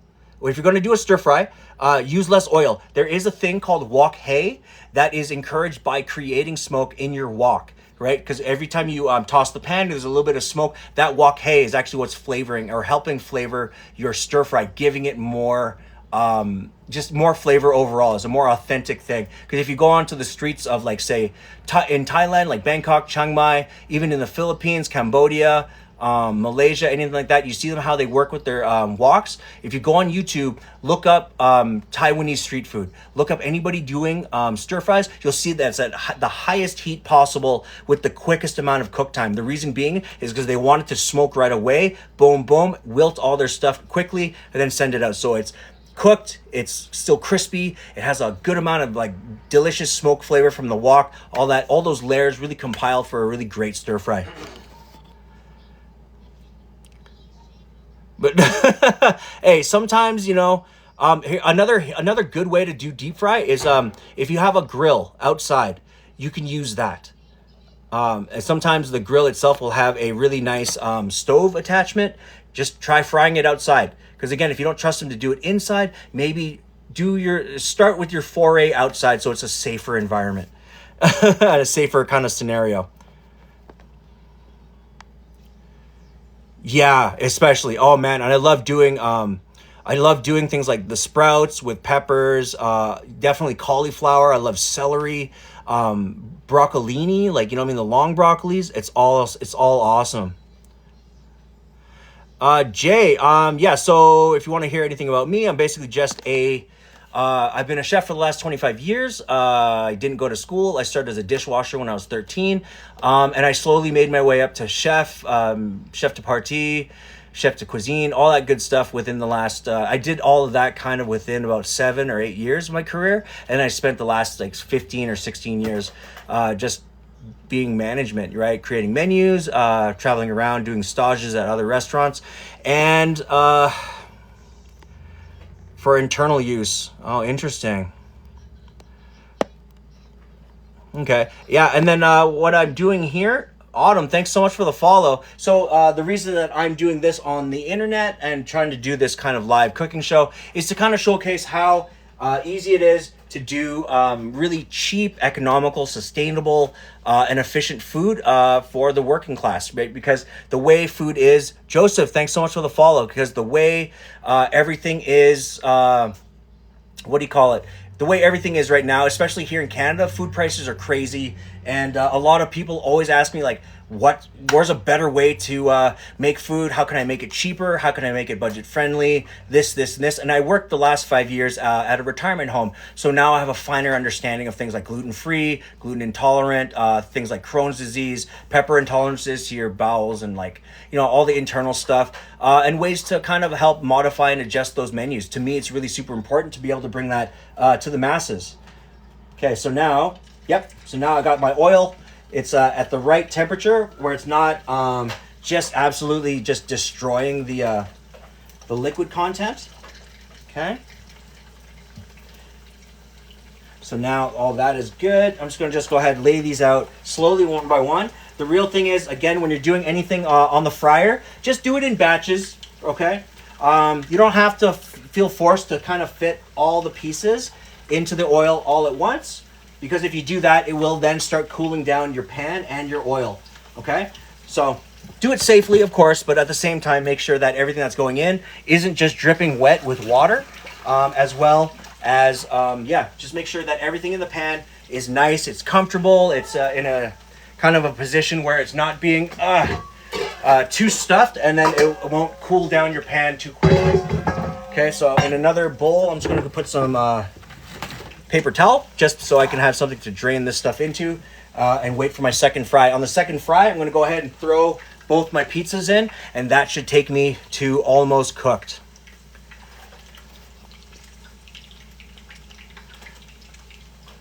Cats with lasers, hell yeah. Hey, I appreciate it. Yeah, this is one of my favorite shirts of all time. You know what I'm saying? Because like the two look like my cats, which I just love. Because we're a cat house. We love cats in this house. So, Jay, man, if you're hungry, get some snacks out, bro. Oh yeah, good masala would be fire. Okay, so as these are kind of sitting, you're going to see that they're starting to take on a really nice crust, really nice color overall, right? So that's kind of what we're looking for. But don't be worried if the crust itself is a little on the soft side on the first fry, right? Because again, it's all about the first blanch. The first blanch is just really about trying to make sure that the wings themselves become fully cooked, okay?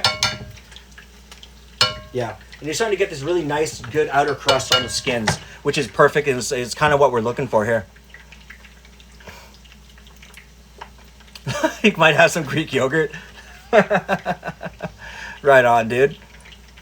Yeah, if you're talking about my forceps tongs, this is something that in like fine dine restaurants, nowadays it's a little bit more cliche. But I remember when I was doing like molecular gastronomy back in the early 2000s, this was like something that you just physically couldn't find at like restaurant stores or anything like that. This was like a kind of a tool that a lot of like fine dine places would use to like, you would take your ingredient, right? And then you'd place, right? And it's really for fine plating. But I got used to it, so now it's literally like an item that I kind of just use as a regular set of tongs, because to me this is like really super efficient. And as well as like big tongs are good for things like gigantic steaks and all that stuff, but I kind of love it for just versatility, right? You can reach smaller things, you can pull out smaller bits out of your deep fryer, out of your grill, all that stuff, and it keeps it really, really super efficient. Right on. Yeah, so right now I also am, so these are now on the go. They're all starting to become really nice and crispy. Again, I'm just going to keep it at like a number 5. I'm going to take this batch, drain it. I'm going to put the other batch in there, let that cook off, do its thing. And while that's going in, I'm probably going to go ahead. And I'm actually going to go ahead with my, the cheese, garlic and cheese pizza. And I'm just going to throw it onto the top rack because that's a thicker crust. So I do believe that that's going to take me the longest amount of time. Right, and I do have the oven at about 425, so we'll see what happens with that. Mexican food is your favorite? Hey. I do use them in every stream. Mexican is so good, dude. We were down in Mexico in November. Honestly, every street food every piece of food that I had from like a street stall was just fire. It was just incredible. Okay, so yeah, see, now you're starting to get this wicked kind of like really nice crust overall, right? Really dense, and again, I didn't add any eggs. It's just what do you call it? Baking powder and potato starch. Okay, so I'm just gonna give these another flip. Boom, just like that. Top 5 favorite foods from Jay. Top 5 favorite foods. Top 5 for sure. It's like Chinese, Malaysian for sure, Indonesian, followed by like I'm gonna say like anything south of the U.S. Like so that's like everything. Mexico, like South American food is incredible. And then there's also like I can't really say because it's like I love Asian food, so I'm gonna say right. And I love Trinidadian food. Haitian food is amazing. Jamaican food is amazing. What's my favorite Chinese food? Yo, honestly, if you're like any dim sum, 100%. Yo, Philippines for sure. Man, yeah, man. Longanisa on rice with egg or spam and egg is like my favorite. Man, lumpia is my favorite. My favorite Chinese food. So honestly, dim sum is up there, 100%. Anything from dim sum. But like one of my favorite things that you could probably find is that if you went to China anywhere, right? Even like we didn't get to do it, but we were able to find it within the airport. But any of those like stir fried noodles, like the fat, wide but thin noodles that they stir fry, super smoky, has sprouts in it. It has like thin slices of beef, tofu. It's kind of spicy. It's kind of sweet and savory at the same time. Amazing.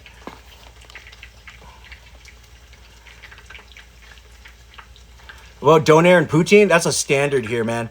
Like donairs, I actually personally like I don't mind a good donair, but I'm a bigger fan of like a chicken shawarma or like a mixed one, like a mixed wrap, like a donair and chicken. Yeah. With everything on it. Slap it down, you know what I'm saying? But also if you can get a donair or a chicken shawarma poutine, put those two together. Whoa. Oh my god. But I'm also a big fan of like you put that onto a thing of rice, you know what I'm saying? And just like dip it with the actual wrap. It's so fire. Annette, thank you so much for the follow. Welcome. JJ's coming over for food.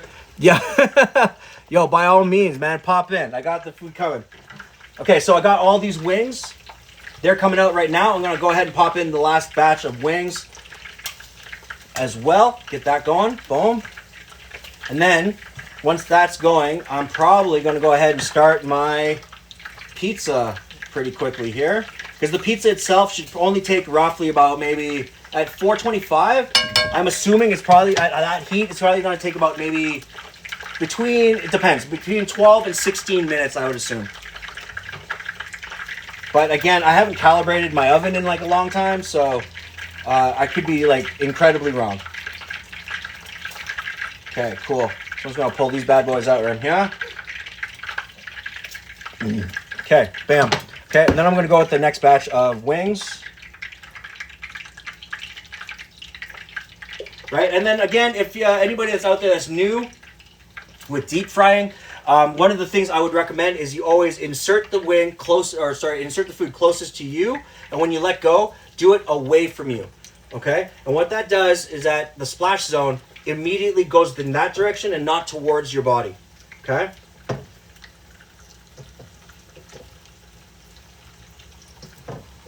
Because on so many occasions coming up in this game, I have literally just not cared and splashed so much oil on myself. It's ridiculous. Free spirit with nature. Hey, thanks so much for the follow. Welcome. Glad you guys are here. And good girl Charlie, hey, welcome as well. Thanks so much for joining. How is everyone doing tonight? And Nade76, thank you so much for the follow. Right on, guys. Yeah, we can calibrate the oven. I just haven't done it in a long time.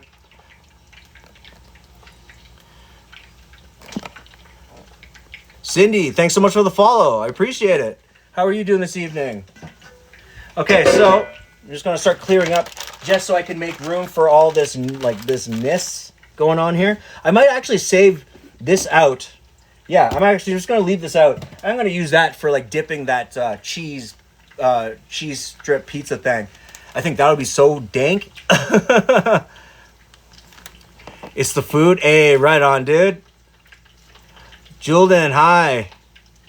Hey, thanks so much for the heart. I appreciate it. How do you calibrate the oven? I guess it depends on the type of oven that you have. So what you would do is that you would actually take the oven and you're actually going to the way to calibrate it really depends on like the temperature gauge that's inside that reads it on your gauge here. So the way that works is that usually put your oven all the way at its highest, and I take my heat gun, or you can take like a meat probe thermometer and leave it in the oven. So if it says like, you know, it maxes out at 500 and your your oven only maxes out at 475, that means it's unbalanced. Therefore, with your particular oven, especially if it's an electric oven, there's a way to like press the buttons that, because every oven's kind of different, you press the buttons in a certain order or hold certain buttons, and that's what puts you into utility mode, and that's what allows you to then change the calibration settings in a very meaningful way. But again, when it comes to calibrating your oven, find out what model of oven you have, like the brand and the model, and then you can go online and just find like the manual for it. Taiwanese, Japanese, Greek, Italian, Mexican. Oh yeah. Oh yeah, 100%. That's all like, it's a mixture of like Asian and Mediterranean, which is so fire. The only thing that I wouldn't do is Greek. And why wouldn't you do Greek? Okay, and the reason being, and I'm not saying that to like diss Greek food. Greek food is really, really good. Wonderful. I'll answer that in a second. Yeah, and the reason I don't diss Greek food, I love Greek food, except that as a sous chef, I ran a Greek restaurant for like 5 years straight. And every single day, you had like this gigantic pail. It was like this big, boom, of like feta cubes, okay? And you had to, they're like big, like they're big. They're like this, like boom, feta, okay? And then you have a whole bucket full of it, and you have to break that shit down with your hands. You know what I'm saying? Like you didn't have a grater. No, you crumble that shit with your fucking hand. I can't, because every single day you smell like Greek dressing and feta brine, and like the food is dope. I just can't do like horiyatiki salads and shit with like so much feta. I love that salad until I ate it too many times. You know what I'm saying? It's just so good. Like spanakopita is like hands down one of my favorite fucking things on the planet. Yeah. Like it is, and like same with like the that flaming fucking cheese, amazing. That with some pita bread is just amazing. Okay, and so wonderful. The chefs that I look up to, again, funnier. Like I guess my wife will always say this too. She knows when I'm depressed when I put on. There's two things that I put on. It's No Reservations or A Cook's Tour or The Layover with Anthony Bourdain, or I put on the movie Chef. So when it comes to people that I look up to, I guess that's changed over the last couple of years. But I guess in my top restaurants, I got to work with Farah and Adria from El Bulli, but I never got to work with Heston Blumenthal back in the early 2000s. So I would say there's the restaurants that I idolize with the chefs. I'm talking about the restaurant, but with all the chefs involved in it, is like there's Fat Duck, there's El Bulli, and then there's of course like, you know, what's his, I can't remember his restaurant, but again, Anthony Bourdain. There was it's not Moto, was it? I don't know. There's a guy, unfortunately, he committed he offed himself before the opening of one of his restaurants. It was a gastro restaurant, but he's the guy that was on Iron Chef, that did like the edible paper that tasted like stuff. Like you can put all the nutrients and flavor of one steak onto this edible piece of paper, and he sold that technology to NASA. Yeah, there's a few. There's I guess Roy Choi or like David Chang are like some of my favorites from the LA scenes. Yeah, I wouldn't say there's a lot of like Calgary guys that I'm a huge fan of, but I think it's mostly because they just don't like me. What kind of sauce are you going to use for the wings? What sauce am I using? Johnny Garlic, who looks like Guy Fieri in his picture. Johnny Garlic. Okay, so I I do. I have like a honey garlic sauce that I have, but usually, but in this case, what I'm going to do is I'm actually not going to hit it with a sauce. I'm going to do an Asian style. What do you call it? Like toss it in an Asian style powder, which is like the salt and pepper powder that they use at Chinese restaurants. Okay, so I got that going there. That's there. Giving these guys a flip. Gorgeous. So like the dredge itself, I'm actually going to make up right now, just so I have it, because I'm going to then empty out the pan of hot oil into this guy so that it doesn't like burn everything. And then I'm going to toss my wings in this dredging. So what it is essentially is... Do I leave it out? Nope. Okay. So essentially what it is, it's garlic, salt, and white pepper. Right? And then, of course, if my daughter wants... and then, like, for myself, I also love buffalo sauce. That's, like, one of my favorite... Like, I love spicy stuff. But I'm saving a lot of my new hot sauces that I have for trying on my YouTube channel and on my TikTok here. Just with friends. Because we're going to do... what do you call it? Just hot sauce challenges, as well as my agency told me that I now have to start doing what do you call it, battles. So as part of my battle routine, so if I lose, I'm just going to be eating like some of the hottest hot sauces on the planet. And one of them, it's not the hottest hot sauce, but one of them I can't wait to try because I actually have both of them. We have Steve-O's hot sauces. Look at that. Isn't that awesome? One of these is supposed to be crazy. But in the fridge, I got Carolina Reaper, I got Scorpion Chili, all that stuff.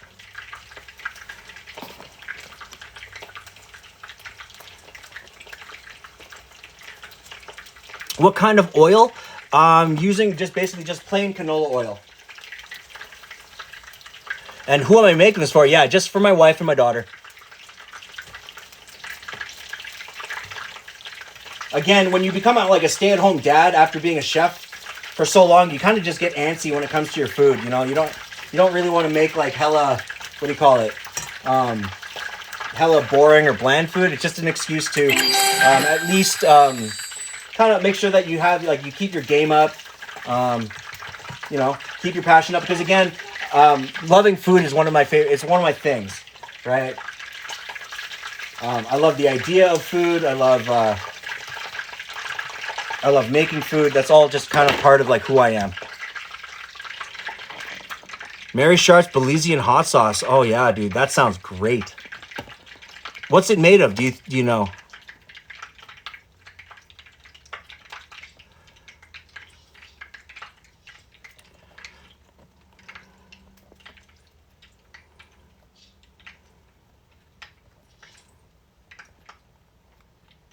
Oh, D Geese. Hey, thank you for the follow. I didn't see you roll in. How are you? Welcome. Yeah, sorry if I don't get to some of your comments here, guys. I'm just in the middle of looking down and then looking up as much as I can here. You like my hat? Yeah, it's seen better days, I will say. But it is vintage. Jack Johnson. Hey, welcome. I appreciate you following, man. How are you this evening? And Jenna, thank you for the follow as well. How is everybody? So right now I have that on the go. I'm going to do the second fry. Oh, yeah. Hell yeah, dude. Oh, cool. Oh, yeah. That's gooey as shit. Look at that. Right? This has still got to go for a little bit while longer to make sure that the center's more or less cooked. But I'm getting some really nice color. The bacon's, the scent of the bacon is just so good right now. Okay, so on the second fry, I'm actually just going to wait till this comes up to heat. I'm going to bring it up to a number 6, maybe 6.5. Boom. I'm going to bring that up, and then I'm going to put all the wings in, just because I'm looking for that second fry to just give me that extra bit of crisp and cook off a lot of the excess water. Jenna, right on. Habanero mostly. Lime juice, oh man, you know all those things are just amazing when you know it's going to be a good hot sauce when it contains lime, garlic, onion, and carrots. You know what I'm saying? It's a great emulsifier. The wings are an Asian styled wing that I'm going to then season with like that Chinese salt and pepper seasoning that they use at the Chinese restaurant. Oksana, thanks so much for the follow. I appreciate you for being here. Yeah, it's Matt, but keeping in mind, I think I purchased this bad boy in like 2007. So it is getting vintage. You're having wings also? What kind of wings, bro? Kaz, thanks so much for the follow. Thanks for joining us. How are you? Okay, so I got the, this is coming up. So I'm going to turn my, what do you call it? My fan on just in case. Nice. Oh, yeah. Yeah, density's good. Good.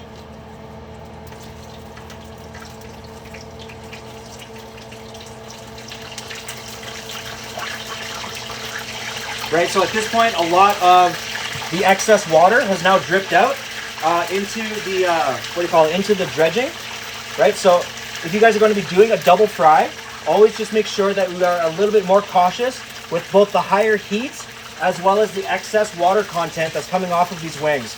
Because they will splatter a little bit, and sometimes they do splatter a lot just based on how much of a water pocket is in the oil.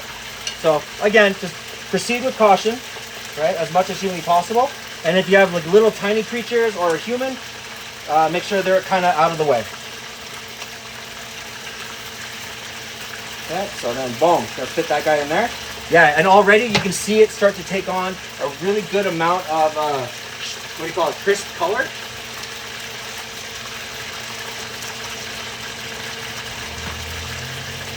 Right on. Lamala, hey, thanks so much for joining and following the live. I appreciate it. And just a reminder for anyone else that's new here, again, I'm John. Thanks so much for joining us. Tonight, I'm working on some thin crust pizza. I have also a thick crust cheddar, like a cheesy bread kind of pizza going as well. I have some Asian style wings that I'm working on. And for dessert, I'm going to be doing some nice waffles and ice cream. Okay? And if you guys get a chance, please continue hitting that like button for me. Living the life, thanks so much for the follow. From British Columbia, right on, dude. Yeah, keep hitting that like. It does help me out in the algorithm, get me in front of more eyes just like yourselves. As well, if you do get a chance, share the live, because most likely if you're here, someone else on your follower list will also like this live. If you guys have any other questions, comments, or recipe ideas, stuff like that, don't feel afraid to put your comments in the comment section below. I will, of course, try to answer all your questions as much as humanly possible. Okay, so I got these guys finishing up their crisp. So you know all the water content's kind of more or less cooked out.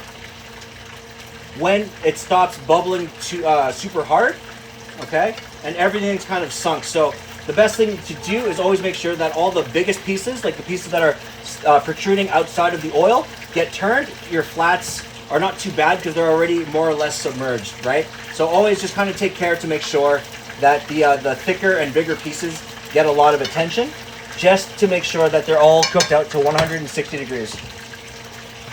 Okay?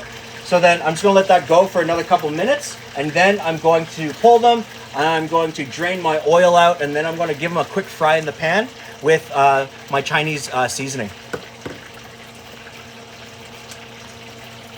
Kaz, you're a new cook trying to make my way in this crazy field. Hey, welcome. It's crazy. But the best advice I could give you is that if you're not going to go to culinary school, find yourself a place that you love, like a kitchen that you really enjoy being in. Start small, right? Sometimes the best greasy spoons are the places that you will learn the most, okay? Find a chef that will take you on and teach you, right? Because as well, the one thing that I hate about... Oh, Philly is in the house. The one thing that I kind of can't stand about most restaurants is chefs have massive egos. So unless you're prepared to deal with that, it's kind of, I would recommend start at a bar, get your feet wet, you know, do all that stuff. If you're going to be at a regular restaurant, try to stay out of a franchise and don't drink their Kool-Aid. All right? Cheryl, so what the Chinese seasoning essentially is, it's the same salt and pepper powder that they use for like salt and pepper chicken or salt and pepper squid at the Chinese restaurant, which is essentially just a little bit of salt, garlic salt, and white pepper. And the real secret to it is that you're going to take in a pan with a touch of oil, put all your ingredient in, and toss it in slowly. You're going to toss, toss, toss until you're going to toss it until it's kind of collected. You're going to build that savory roasted flavor. Toss it out of the pan. Good to go. Right on. Okay, so yes. So that's my cheesy pizza. Boom. Nice, good color. Okay.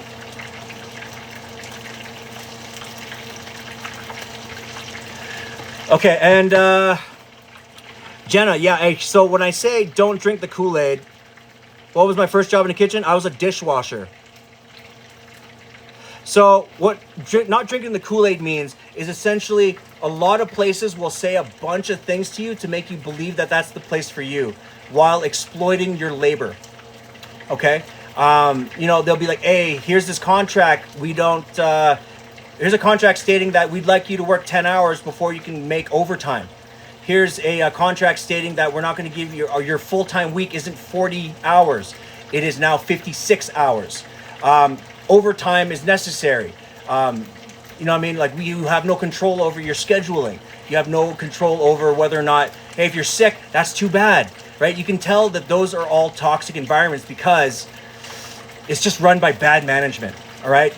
The good management or any good chef always makes sure that their staff is completely and utterly taken care of, right? 100%. I've spent my entire half of my career making sure that I both have mutual respect and good internal relationships with the staff that I have, making sure that they're treated correctly, taken care of, and paid like to proportion, right? You know, a bad place when they go, yeah, we'll pay you minimum wage, but you want to make $19 an hour. Perfect. We'll supplement that with your tip outs, which means that if you are going to get tipped out, like say $10 an hour on your tips, here in Calgary, we make good on that for about 2.5 to 3 months out of the year. So that means your tip out is trash for 9 months. Okay, so of course, like I said, you know, they always give you the pluses, they always give you the positives, but they never give you the negatives, right? That's what I say. That's what I mean when I say don't drink the punch, right, or the Kool-Aid, because all it is like franchises are really good for that here in this country, right? I've worked for a lot of different franchises as a trained chef, so you know, to have somebody that has less experience than you tell you about how to do things, I'm like, look, that's not how it actually works. As well as like I worked at a popular franchise here in the city. I was doing roughly about 52 to 56 hours a week, doing split shifts and all that stuff for them, only to leave on my honeymoon and come back to 12 hours a week. Hey, tell Neil to calm down. Yeah, so I'm just saying, like, it's really appropriate that when you do enter the culinary field, make sure that you stand up for yourself, stand up for the rights that you do have as an employee. And remember, there's a million restaurants out there, right? So don't feel that you have to get bogged down by just one because they said so. You have someone asking in the middle of your rant there about those walk videos with the meats. How can it be done so quick? And is it cooked? The meat. Okay, so the way the meat is cooked is that most likely the meat has been velveted, which means that it's been thinly sliced, and then it's also like it's so thin that it just takes seconds to cook. And usually when it comes to things like beef or pork, those things are usually just like you'll hit it in the pan, fry it up really, really quickly. Same with chicken, super thin. Or there's like a pre-cook way to bring those up to temperature and then send them out as is. Cool OV, thanks so much for the follow.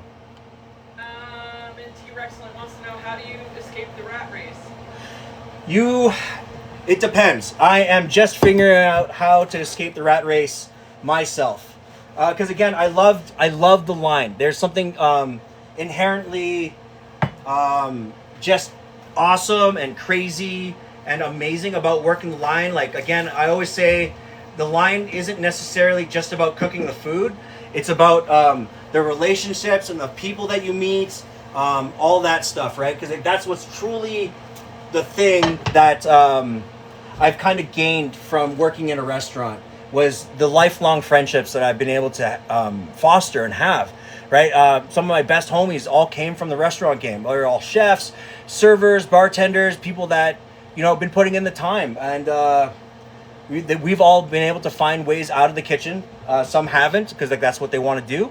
But right now, this is why I'm doing this.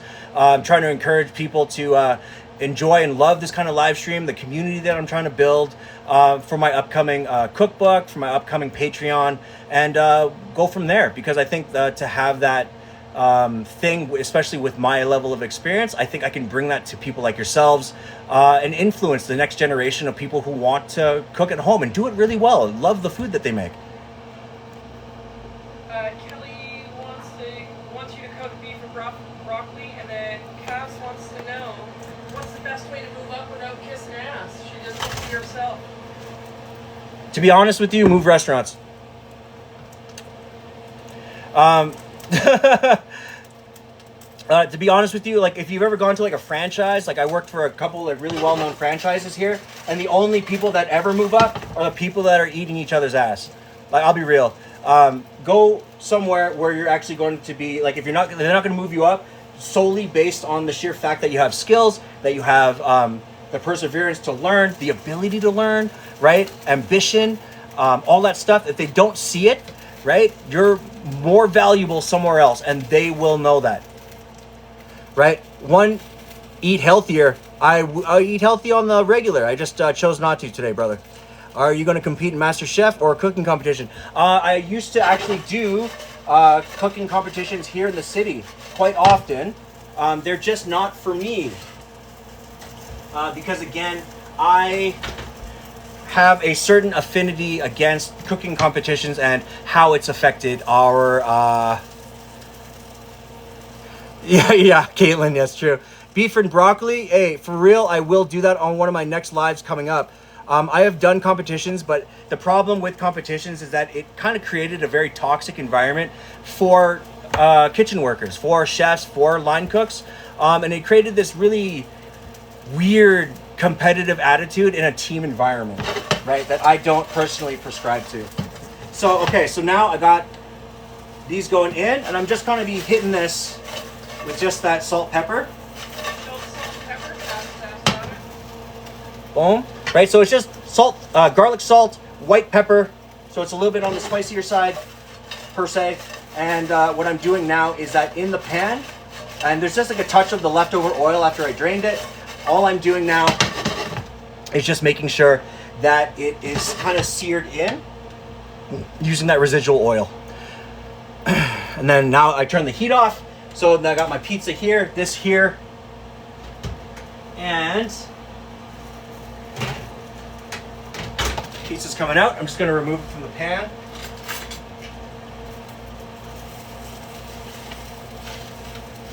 Right on. Yeah, dude. Okay, so now that it's removed from the pan, you can see that the bottom is actually quite crispy. Boom. I'm just going to go ahead and I'm going to remove it from the pan directly onto the racks for another about 2 minutes.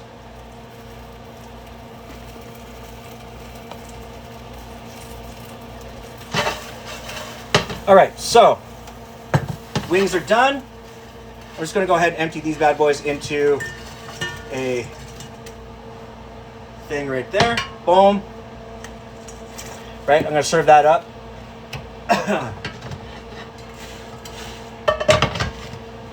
Nice. So for the garlic bread, I'm just gonna put it back in here. So now you can see that it's actually quite rested, right? Crust is really nice, right? Good sponginess overall, good pock marks. What happened to my shiv? There it is. You have a question from Catherine. Do you have any bad knife or burn incidents? Do I have any bad knife or burn incidents? Okay. Caitlin wants to see the garlic bread. Caitlin, give me 2 seconds there, dude. All right, so I can bang both of those out right now. So Okay, I just washed my knife so it's not super crazy.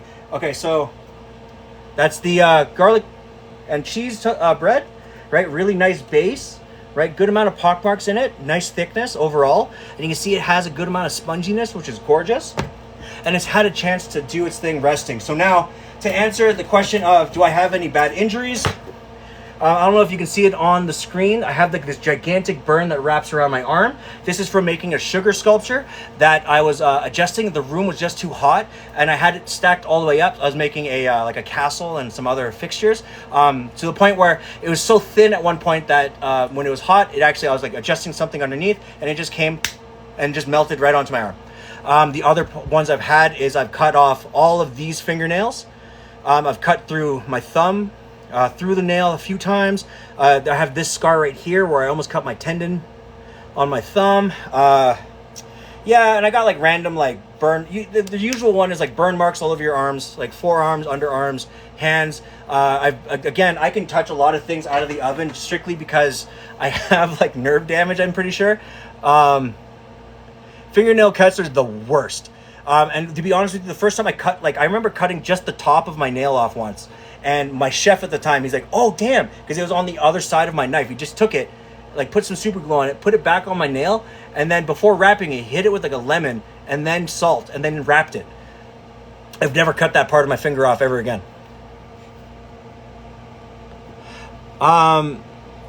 It was a mixture of that. It peeled off in a piece, but then I didn't do it fast enough, so a bunch of like the scarred part here is the part that stuck onto my skin, and I pulled the skin with it. So yeah, those are accidents from cooking over the course of like 20 years. Because again, when I was coming up, I was doing things too quickly. I just wasn't paying attention in many cases, and all that stuff, right? So again, it's just a beast of burden. When I was like a younger cat, 18. It's like 17, 18. My knife skills weren't where they are now. Again, I have a lot of faith in the way I do things with my hands, but that took several years of just practice and making sure that you maintain that level of practice. Okay. All right. Okay, I got my pizza. What is the best cooking range brand for cooking? Cooking range brand for at home or professionally?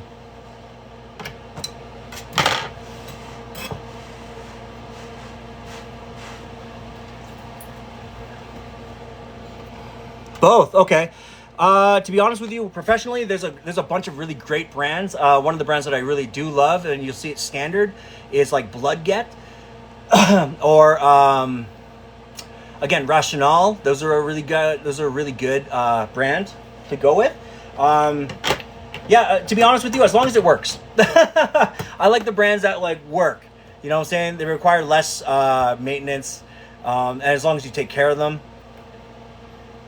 Okay, so pizza's down. Okay, so then I'm just gonna give this guy just a quick slice right across. Right, and again, it's always good to let your pizza kind of rest as much as humanly possible, because what this does is that it allows the cheese to do its thing, settle. So you don't get too much, you don't get too much runoff from the oil. The oil has a chance to reconstitute back into the crust as well, and all that good stuff, okay?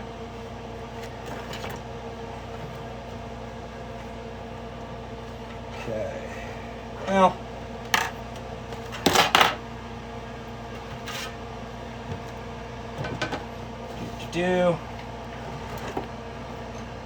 and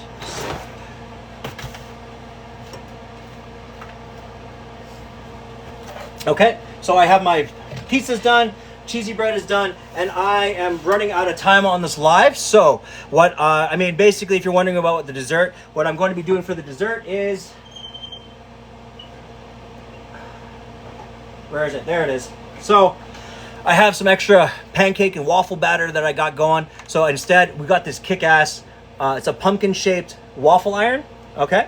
So I'm going to do a relatively thick waffle batter that's going to go inside this. I'm going to serve up, it's just like a chocolate and vanilla split ice cream with like these chocolate like liquid dots on the inside. I'm going to serve that on top, hit it with some score-bar nuts. So with that being said, I'm going to call it done on this live. I'm going to show you guys the final plates.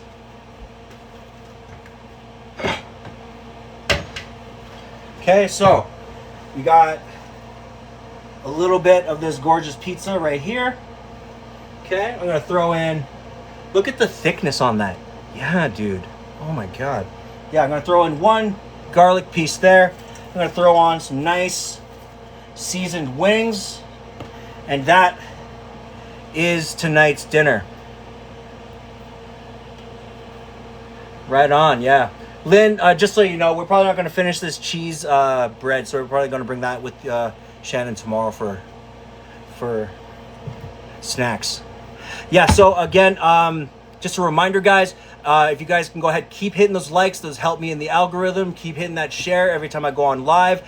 If you don't already, go ahead, follow me on my page. And every single time I go on live, within an hour to 2 hours, I will be posting pictures, videos, and a description of what I cooked on every live. So if you guys want a closer look at the food that I made on the plate, I will be posting that there. And also, yeah.